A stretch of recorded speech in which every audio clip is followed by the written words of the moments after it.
Hello friends, स्वागत है आपका मेरे YouTube channel all is girl stories में। तो आज की कहानी है भाग्य भरोसे। तो चलिए शुरू करते हैं। एक नदी के किनारे उसी नदी से जुड़ा एक बड़ा जलाशय था।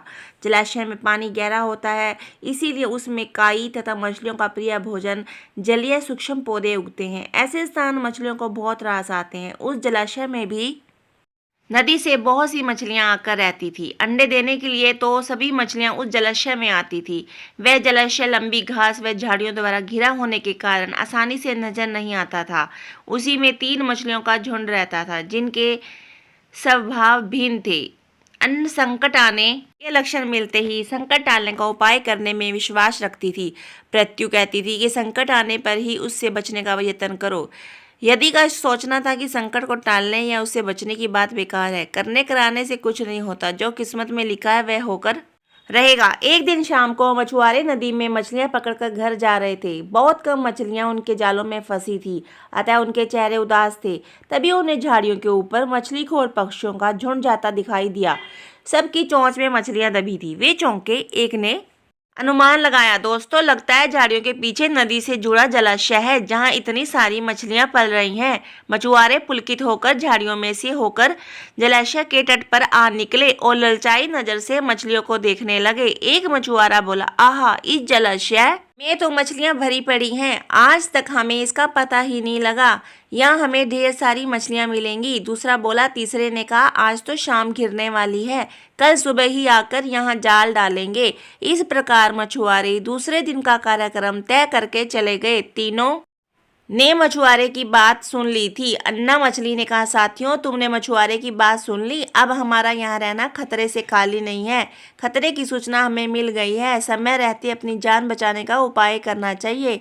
मैं तो अभी ही इस जलाशय को छोड़कर नहर के रास्ते में जा रही हूँ। उसके बाद मछुआरे सुबह आए, जाल फेंक के मेरी बला से। तब तक तो मैं बहुत दूर अटखेलियाँ कर रही होंगी। प्रत्यु मछली बोली, तुम्हें जाना है तो जाओ, मैं तो नहीं आ रही। अभी खतरा आया कहाँ है जो इतना घबराने की जरूरत है। हो सकता है संकट आए ही ना। मछुआरों को यहाँ आने का कार्यक्रम रद्द हो सकता है रात को उनके जाल चूहे कुतर जाएं, हो सकता है उनकी बस्ती में आग लग जाए, भूचाल आकर उनके गांव को नष्ट कर सकता है, या रात को मूसलाधार वर्षा आ सकती है और बाढ़ में उनका गांव बह सकता है। इसीलिए उनका आना निश्चित नहीं है। जब वे आएंगे तब की तब सोचेंगे, हो सकता है मैं उनके जाल में ना फंसूं। यदि ने अपनी भाग्यवादी बात कही, भागने से कुछ नहीं होने का। मछुआरों को आना है तो वे आएंगे, हमें जाल में फंसना है तो हम फंसेंगे। किस्मत में मरना ही लिखा है तो क्या किया जा सकता है। इस प्रकार अन्ना ने उसी समय वहां से चली गई। प्रत्यु और गदी जलाशय में ही रही।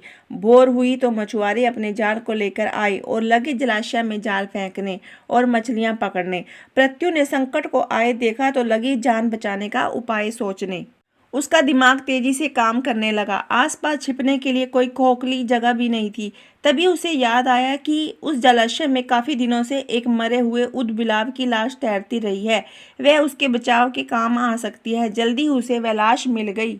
लाश सड़ने लगी थी। प्रत्यु लाश के पेट में घुस गई और सड़ती लाश की सड़ांध अपने ऊपर लपेटकर बाहर निकली।